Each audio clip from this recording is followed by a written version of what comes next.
Hello, everybody. Happy Tuesday, March 1st. Welcome to Great Quarter Gals and happy first day of Women's History Month. I'm your host, Kaylee Nix, joined by my lovely co-host, Grace Sharkey. Grace, I'd be amiss if I didn't wish you a happy Women's History Month as well. Well, welcome back and happy Women's History Month to you too. It's great to be back. I loved watching Great Quarter Grace last week, but you know, you can't split the Great Quarter Gals up for too long, right?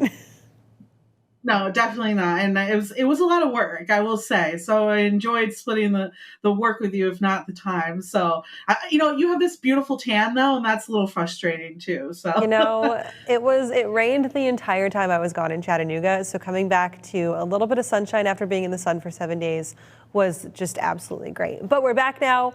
It's great to be back. And we've got a good show today talking about knowing when to grow. And this is, I think, a pretty exciting topic for us to touch on today.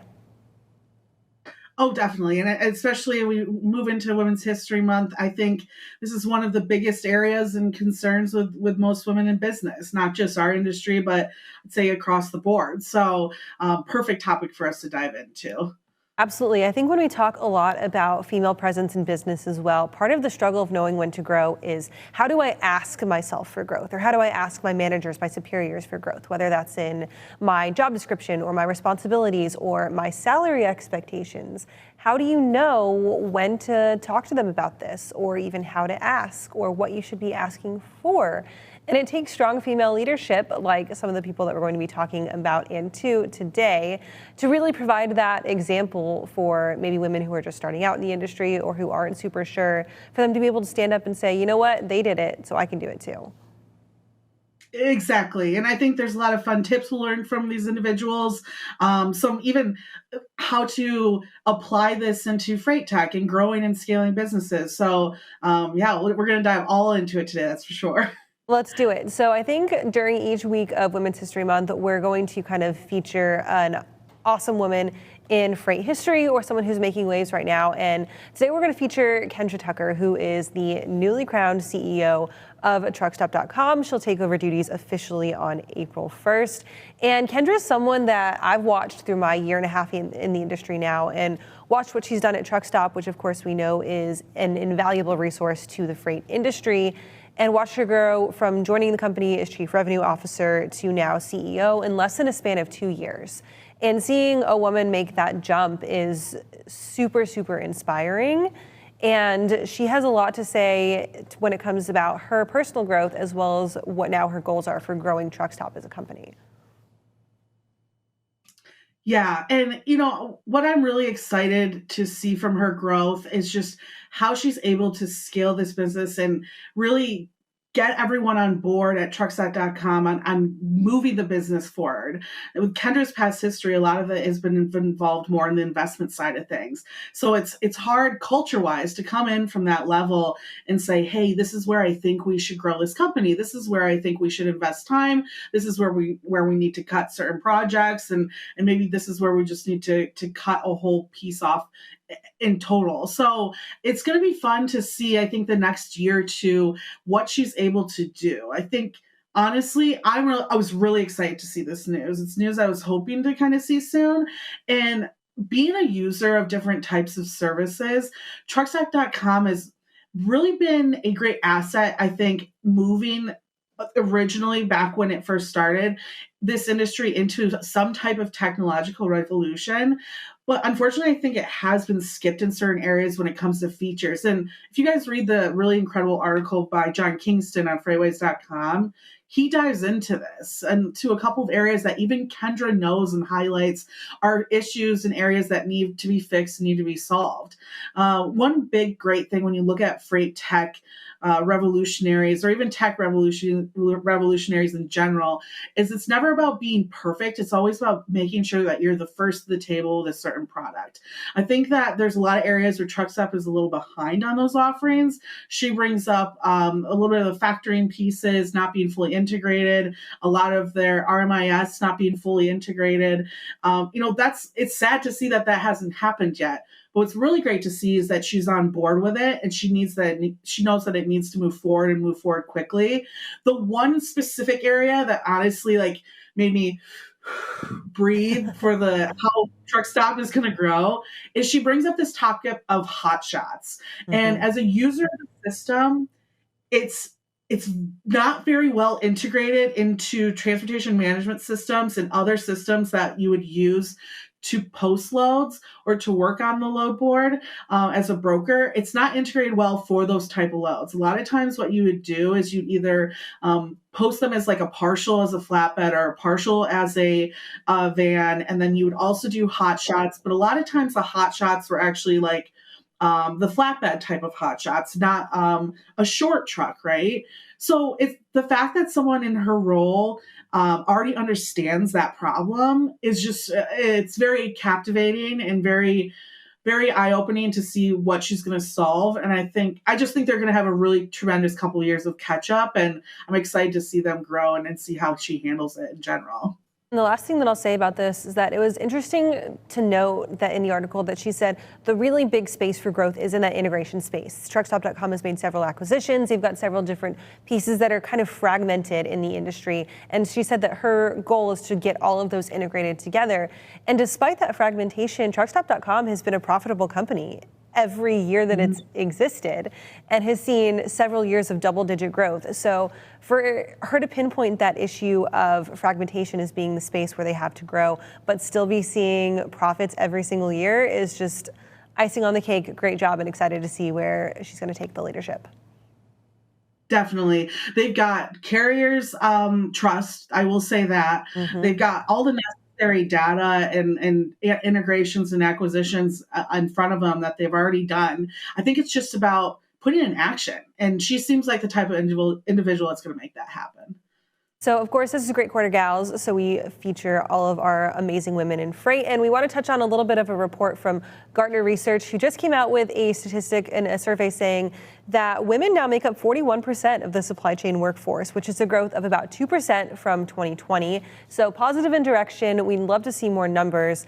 And this chart from Gartner right now, while we love to see 41% representation overall in supply chain, this kind of still shows that there's a lot of disparity when it comes to women in supply chain leadership roles, specifically on that executive and CEO and C-suite side of things. So moving from left to right, that C-suite's on that right side. Every category saw growth in women's participation in supply chain roles from 2020 to 2021, besides that C-suite exec range, where we actually saw a little bit of loss in percentage from people leaving the area. So Grace, I'm interested to hear your thoughts on this.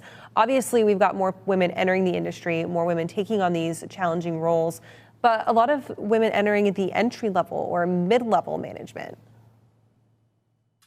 Yeah, I think that right there shows you a couple things. That one, I think that women can do a better job of asking for those roles, putting a step forward and saying, hey, this is something that I want, and confidently help getting with their mentors and other individuals of the company to have that known.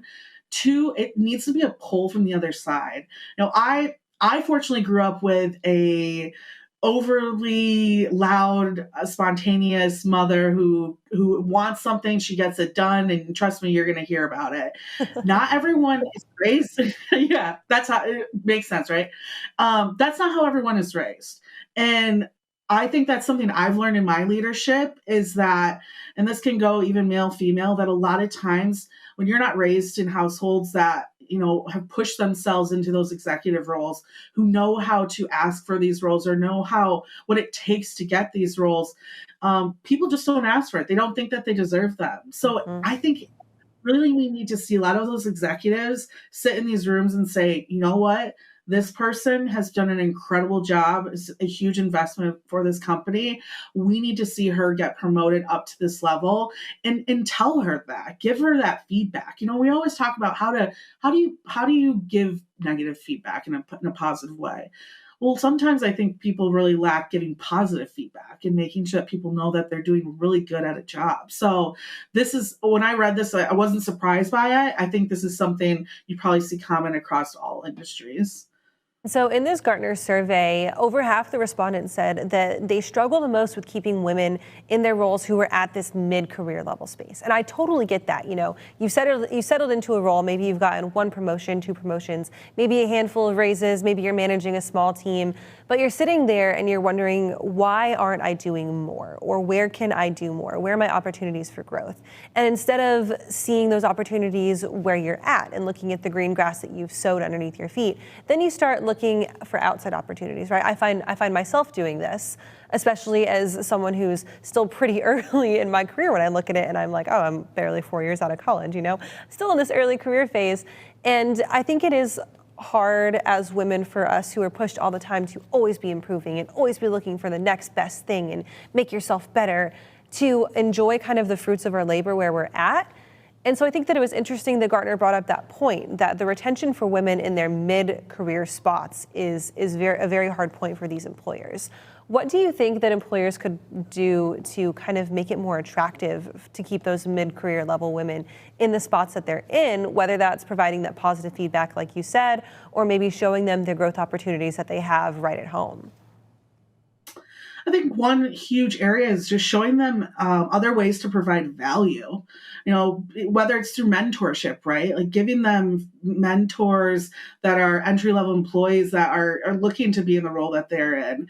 Because, it's so funny. I think you're right. A lot of people think there's 2 types of women. There's the women that they want to be the CEO, they want to run it all, or there's the women that want to stay entry level and unfortunately kind of get wrapped into that family type of scenario that they think that they want. And it's not. A lot of people just want to, maybe be a VP of sales and rock that role. So give them something else of value. Let them start female leadership clubs within the company. Let them be in charge of your diversity initiatives. Let them maybe if they have a hobby, let them showcase that within the business. Do like a hobby night where people just come in and share what they like to do outside of work. There's a lot of work isn't just everyone's full lives. Trust me, I'm the opposite of that. So I can't tell you how many times I've had to tell myself, not everyone just loves making podcast days and days and days and days out. So don't think that way, psycho. But it's important for people to realize that there's other ways for people to show value that's not just continuously progressing their career. And that's okay to stay in that spot sometimes. I love that point that you bring up about people understanding that your employee is more valuable than just the job that they do for you inside the 4 walls of your office. And I think that a lot of times, especially as someone who was raised like you, I've got this big boisterous personality, I am who I am, I like what I like, I say what I say. I think that it's easy for me and you to stand up here and to say we make our place known, we bring our personality to the table. But for a lot of women, they get told, make yourself smaller and shrink into the backside of your workplace and don't make waves and don't make changes. And this is kind of just like how the traditional feminine values at a workplace were established. But it takes people like Kendra Tucker and it takes people like you to stand up and to say, we're going to be this voice for change and show women that it's okay to exist in your entire capacity in the workforce, whether that's yourself advocating for being a C-suite level exec and starting a family and running a side hustle, or whether that's you taking on a mid-level management role and just mentoring a couple of people as they enter your business. Exactly. None of those are wrong and none of those are right. And that's the fun part about this job and then the fun part about this world. So the last thing from this Gartner report that I wanted to touch on really fast is that the diversity and inclusion initiatives. And we know that this is something that most companies now, if you don't have a DEI initiative right now, you are well behind the curve. 73% of supply chain organizations have set those diversity and inclusion goals. They've put them on paper, they've established them and made them really real and really relevant. And a huge majority of those groups specifically are targeting women in their DEI initiatives, which is huge, especially in the freight industry, because as we know, traditionally it's been a male-dominated role. And part of what we do here at GQG is showcasing that it's cool for gals to get into it too. So these diversity and inclusion initiatives are goals that should, just like any other business goals, be put on paper, be actionable, and be measurable, right? Yes, measurable. I think is a huge part. We actually have a guest that we'll highlight later on today that we have coming on next week, who is a part of a lot of these big initiatives. And that is her number one thing is make sure that you're actually one creating some type of scale, right? And two, where do you want to get to? It's not just about okay, how can we measure this? Like, what is the outcome that we're looking for? Because like I clearly like we don't want 100% all females everywhere only, right? Like that's not just kidding. No, that's not the goal here. So it's about why do you want this? Where do you want this to go? And what's the outcome that you want to achieve, right? Like, do you want to see more females with families in certain roles? Do you want to see more diversity within certain roles? And why is that important to you? What outcome's going to come of that? And make sure that outcome is coming out of it as well. So, sometimes I get nervous that DEI initiatives are all number based, but aren't really serving a purpose to the communities that they're really a part of, and especially like the grassroots communities around these companies. So, make sure that you're actually providing some good to the outside world, not just something that you can report to publicly or privately to showcase for the rest of the world to get an A+ and something that doesn't even change anything. Steps for that. I love that. Grace, you mentioned the word guest, so let's get into our guest for today. We have Abby Haffenbrettel. She's the Vice President of Sales at Sage Freight, a freight brokerage startup out of Franklin, Tennessee. Abby, thank you for being with us today. It's great to have you. Hi, thanks for having me. So our title of the episode today is Know When to Grow, and you've just undergone some big growth within your company. Let's talk a little bit about your role at Sage Freight and the development that you've seen recently. Yeah, so I just joined Sage Freight here in December, but I've already worked with everybody here on the team in the past at my old company, Calvary Logistics. So it was an easy transition to be able to have the trust and the support that I needed to be able to come to a new company as a VP of sales. As a lot of you guys know, being a VP of sales, especially in this type of industry, comes with a lot of preconceived notions, and it's not the easiest place to maneuver as far as how to keep the professionalism and that. Oh, sorry.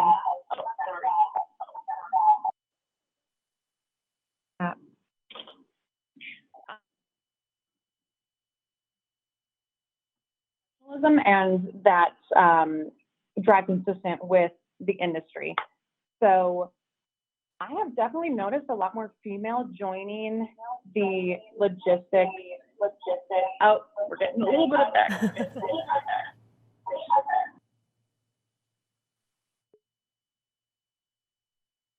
I think we lost her for just a second, but we've got your video, Abby. So I think you're here.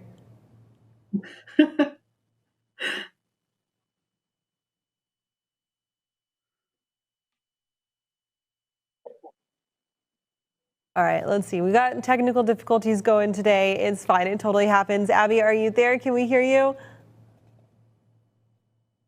Okay. I think you've got yourself muted on your computer.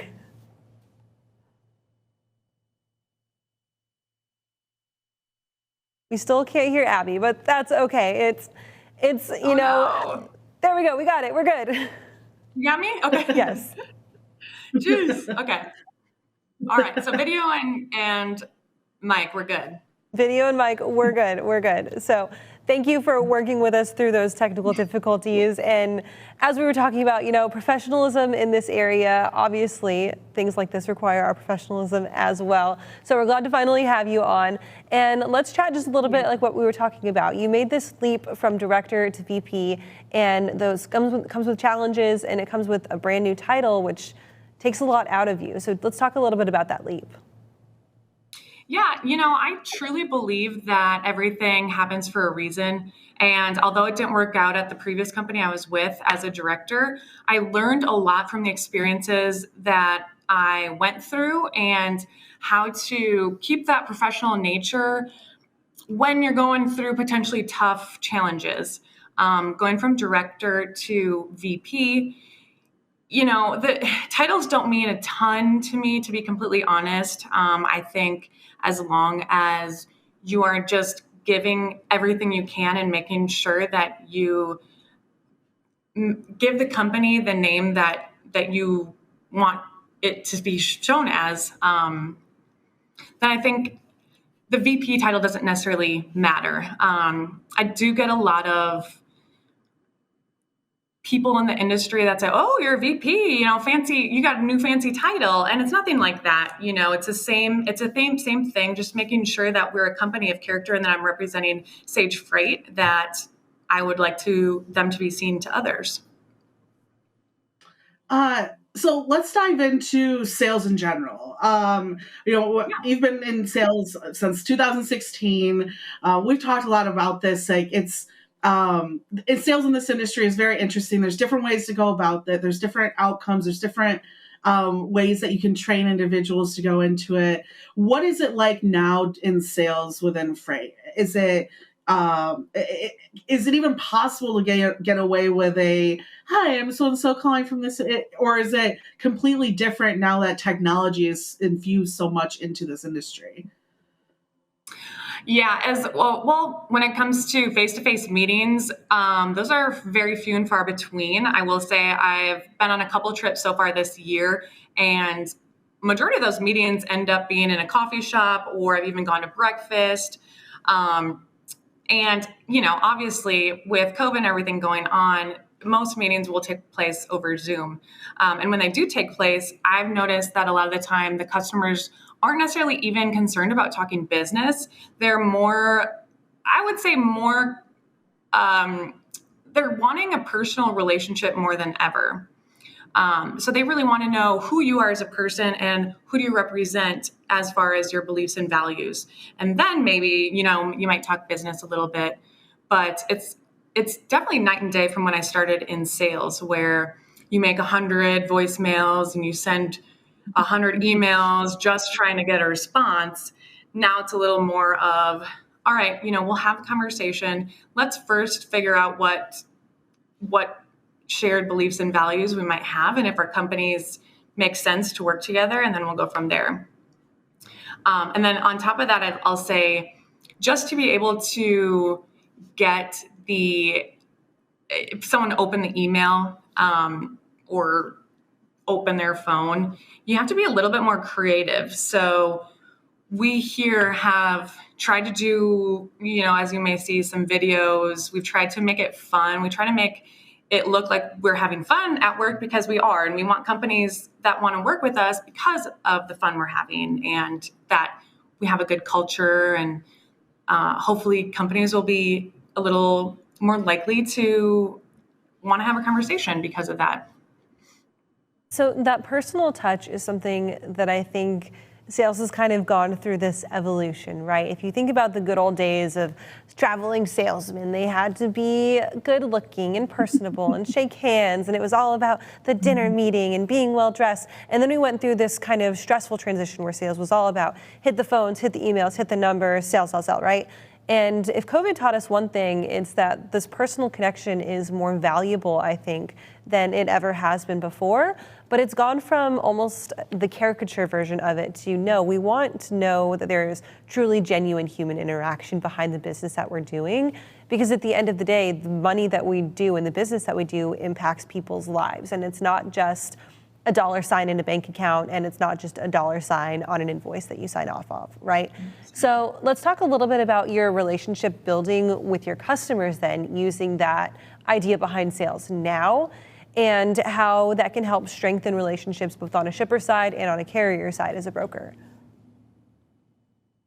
Yeah, well, I think the number one thing when you're wanting to build a relationship with a customer is that they understand that you both are working together to create a solution for a larger problem. Once you have that initial foundation, then I think it's easier to build off of how you can both work together to create a solution. And that always starts with trust. So I always look at relationships over opportunity. I've had some core relationships that I've kept hold of throughout the years. And I may never get an opportunity, but someday I might. And that whole thing for me is, it's just like any relationship you have with a friend or a relative. You need that trust and that foundation in order to build the rest of the relationship. Once you have that, then they're not going to worry if the rates you're providing are high because you're trying to make a ton of money off of them. Or, they're not going to wonder is this truck really broken down, or are you just giving me lie after lie after lie? So cultivating that relationship on the front end, I think, is so important. And I think that's a big thing that a lot of companies miss out on because they just want the transactional, give us a freight, we'll give you this, we'll do this, but it needs to be that give and take on both ends. Yeah, it's so funny that you bring that up, because I think the more that we get into technology and the more we start integrating technology into brokerages, that right there, the emotional side, being able to build a relationship and hold a relationship and grow a relationship is what is going to be the most important for shippers. Like, yeah, I know there's a robot like doing the things in the background, making sure nothing's getting broken and things are on time.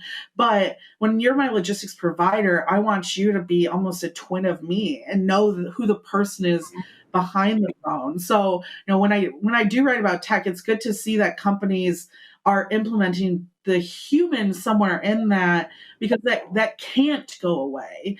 There needs to be someone there that makes those kind of emotional decisions. And Kaylee, you were talking about earlier about the rise of females within the industry. It's a common trend for women to be more emotional and better at building relationships. So I'm almost not surprised to see that there is a rise in females within the industry. And I guess for you, Abby, what's it like guiding a sales floor and teaching maybe people who aren't let's be real. The average person coming into a sales job in a brokerage is usually somewhere between 20 and 25, just learning how to build their own relationships outside of their family. How do you go about training them of building a relationship with a customer? I think the first thing a new salesperson needs to realize when they're coming in is that a sale is not going to happen overnight. It's funny talking to non-logistics people, because they'll be like, oh, how many customers did you land today? And it's like, it's not quite like that. It's a pipeline, and you have to cultivate a relationship in order for a sales transaction to happen. And sometimes that may take a couple of weeks. Sometimes it may take, years. So just really understanding that will help you not to have such a pressured, salesy environment, in my mind. We have done a lot with reading books. Sales EQ is one of my favorite books to go to when we're thinking about basically how to create that human interaction. So it doesn't just apply to sales; it applies to any relationships you're trying to build in your life. But how to make the other person feel comfortable and how to kind of mirror what they're doing, just different tactics like that will work if you're not able to have that fluidity as you would as some of us that have, I guess, been in the industry for a while or been in meetings, that sort of thing. But honestly, I never see.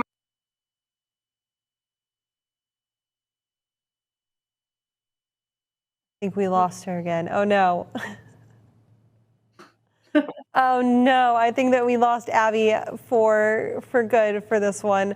But Grace, I love the point that you were making, and I was going to follow that up with kind of asking her a question about gender bias in the industry, specifically on the freight sales floor, and how, as I mentioned before, sales was kind of seen as this traditionally male caricature. And now if there's still any of that implicit or even sometimes explicit gender bias on the sales floor, do you see that? And did you see that in your brokerage days?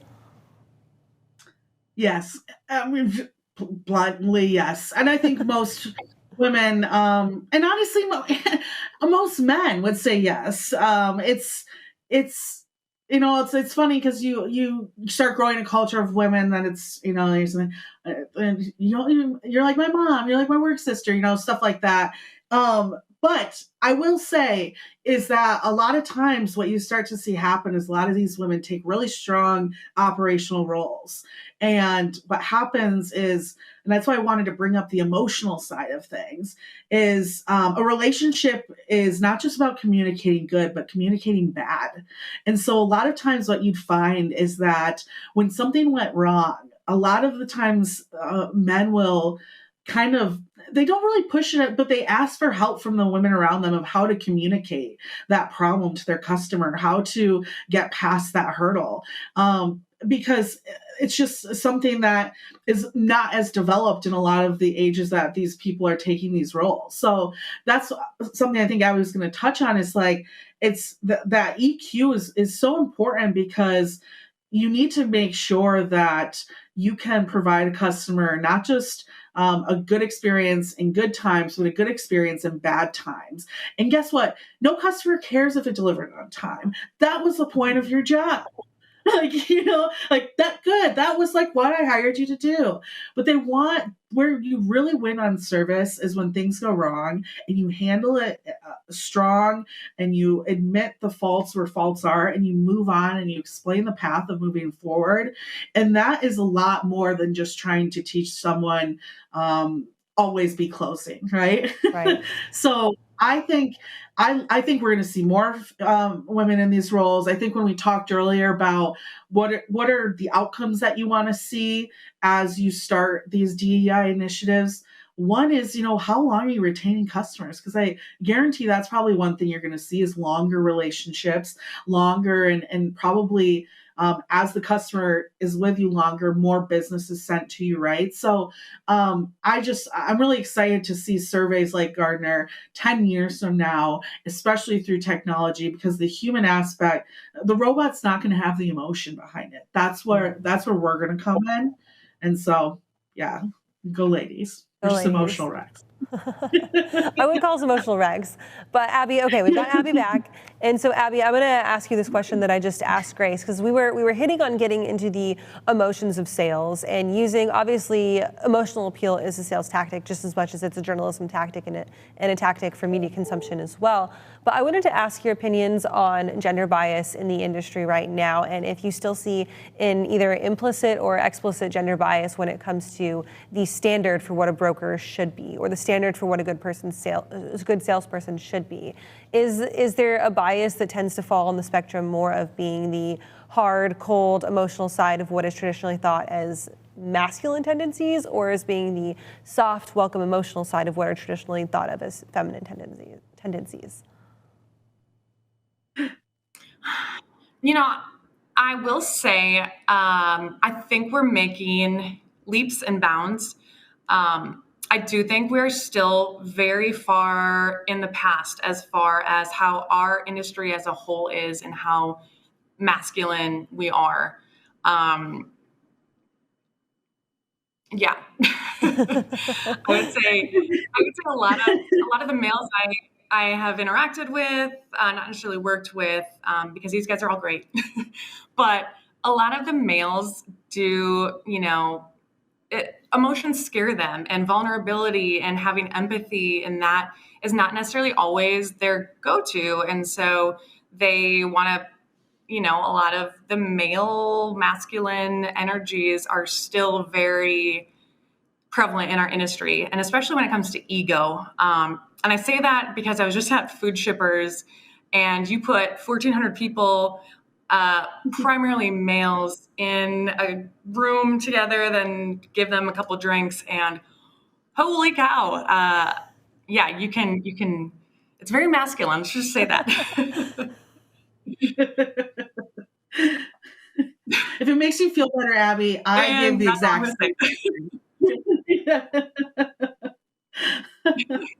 And So when it comes to overcoming that, it can be an intimidating space for a woman to walk into, and knowing that you're going into a sales floor with this preconceived notion of, I have to act tough, I have to be my manly self. You know, I'm thinking of like the Mulan tendency, right? Like she cuts off her hair, she acts like a man, she learns to spit like a man, all of that stuff. It can be intimidating, and even in 2022, you still can feel that pressure to walk into the sales floor on your first day and say, you know what, no, I'm gonna be tough and I'm gonna take nothing from anybody, and I'm going to act like a man would in my role, because that's the way to be successful. But women like yourself in leadership positions prove that that doesn't have to be the case. What type of advice would you offer to ladies who are either looking to enter a leadership role on a sales floor, or even enter a sales floor at an entry level for the very first time? Oh man, I have so much advice for this because I was in that position and I didn't have anybody to really go to. I would say the number one thing is definitely find a mentor or enter some sort of mentorship program to help other females help navigate you through that.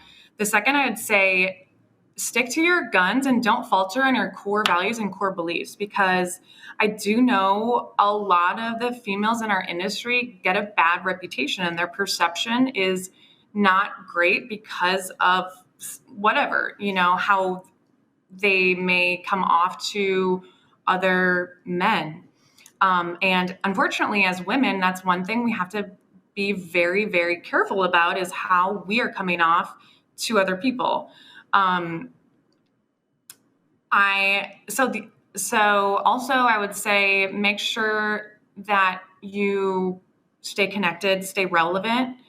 You know, just as a guy could say, oh, you don't know as much, they could say that about you as well. So you need to be on the level that everybody else is as well. And you don't want to take any handouts just because you're a female. I guess those would be my main points. Also, don't be afraid to fail. As a female coming into the industry, you're going to do things wrong, and that's only going to give you more experience for when you're moving on past that. And I think I froze again. Abby, oh no, you're good. Great answers. For you, who are your idols in the industry? Who do you look up to in transportation, and who has inspired you to get to where you are today?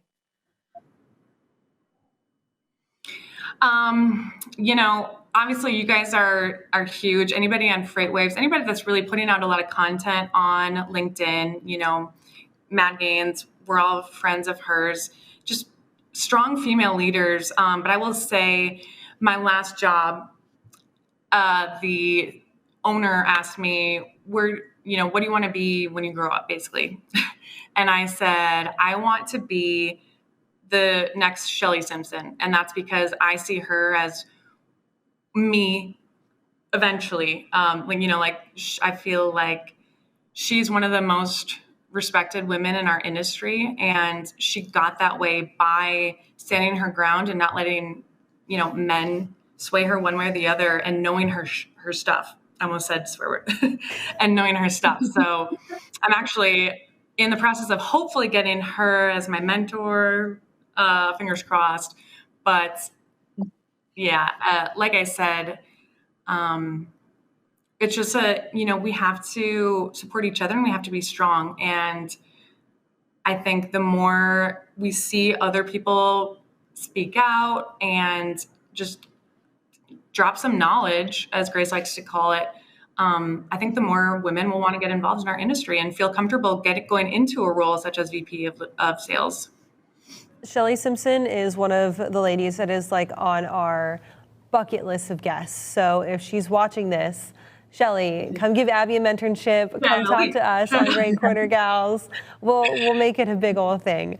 But I love that. Yes. And the idea of strong female leadership is exactly what we hope to highlight on shows like this and put out content like this.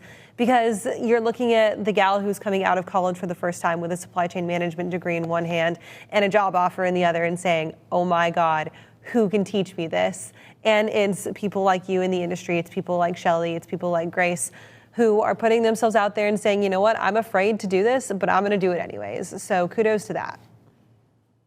And I'll say one of my favorite, what am I trying to say, compliments I get is when a guy comes up to me and says, wow, you actually know your stuff.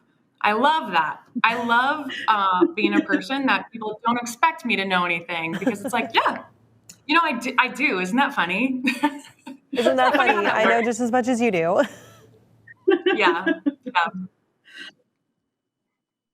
Oh man, thank you so much, Abby, for being on with us today. I think that you are an incredible person to look at in terms of just growth in this industry and what's able to be overcome, and just taking risk. And I will send that Shelly Simpson energy as well. That would be a perfect mentor for you. And you'll get Shelly, I'll get Carol, you can have Lily, Kaylee, and then we'll just all have the best female role models in this industry. It'll be great. Abby, thank you for Yes. fighting through the technical difficulties, and it was great to finally get to chat with you. Awesome. Hopefully half of that came through. I feel like I was frozen for about a quarter of this interview, but hopefully we made it through a little bit. We'll just have to do it again next time. Thank you, Abby, again. Exactly. Right. Thanks, guys. Man, Grace, we're just building this list deeper and deeper. And so obviously Shelly's a big one. Obviously Lily Shen is a big one. And this is, I think, the perfect time to just go ahead and tease out that we have landed Lily Shen as a guest. And we are so excited to have this. And I know that you are so excited. So let's talk a little bit about it as a teaser for our episode in 2 weeks. Yes, so Lily will be on with us in 2 weeks to talk about Transfix's recent earnings, what the company is working on currently, what offerings they have going on, and just for us to, of course, fangirl with her as usual, which is so perfect because Andrew always got the interviews with her. And so it's just great that now we got it too. And then, of course, the week prior to that, so next Tuesday, is International Women's Day. And we have a full hour-long episode for that. We will have our own Cassandra Gaines on, who you guys know her from Mad Gaines. She is going to be talking about her time here in the industry, but specifically, she is now a freight tech owner and has created her own software system, and she just wants to keep it buried, but she finally got it out in the open. And I told her we got to be the first show she shows it on, so she'll be on here for that. And then after her, we'll have one of my favorite interviewees, LaQuinta Jacobs, who's actually the chief diversity officer for XPO, and she is just one of the most humble, nice human beings you've ever met. And I think she's probably the perfect person for us to have on for International Women's Day, especially for such a big international company that they are. So we've got a couple of really fun weeks, and we're already starting to book into April. So I'm just really proud of today. We had some tough conversations, right? Mm-hmm. And I think that's really great, and that we've just created a space where we can bring these women on and talk about things that are happening and grow from them. That's what this is about. That means that Shelly Simpson, if you're seeing this, we can slide you in starting in April. Yes. Yes. Sooner. We'll make it work. Absolutely. So, Grace, I know that we're super excited for what's coming up next week for Great Quarter Gals, but you've also got Point of Sale coming out tomorrow as well. Let's get a little teaser before we are done here for the day. Yeah, so I'm talking with Rhodey tomorrow. So that is going to be a fun one that it's funny to bring up Andrew again. He helped me get connected with, talking about last mile services, preparing those for retailers in general. And yeah, I'm really excited because they're one I've been working with for a couple months now and getting on the show. So I'm happy to finally get them on there and showcase what they're doing for the industry. Super exciting, and you can catch Point of Sale live here on FreightWaves TV tomorrow afternoon after What the Truck. Of course, go subscribe to that Point of Sale newsletter as well. It's easy as like 2 clicks, and then you get Point of Sale, get loaded and rolling. You get Check Call, you get all of our FreightWaves newsletters here, so absolutely go do that. Love it. Kaylee, where can we hear more from you? So you can catch me every weekday morning, 9 to 11, hosting Freightwaves Now with one of my many comrades, normally Anthony Smith, sometimes Michael Vincent, sometimes Kevin Hill jumps in, if we're feeling a little spicy. You can catch me at your doorstep as well on Tuesday afternoons. Follow me on Twitter. I'm at Kaylee Nix WX, and my LinkedIn community is growing by like a dozen every day. I love to see it, so keep adding me on LinkedIn. I will like all of your stuff. Yeah, and for everyone too, we're back up to loading our shows on YouTube. So feel free to check those out, like, comment, let us know what you guys like to see more, and we'll make sure that we go through those and take your guys' feedback as well. See you next week.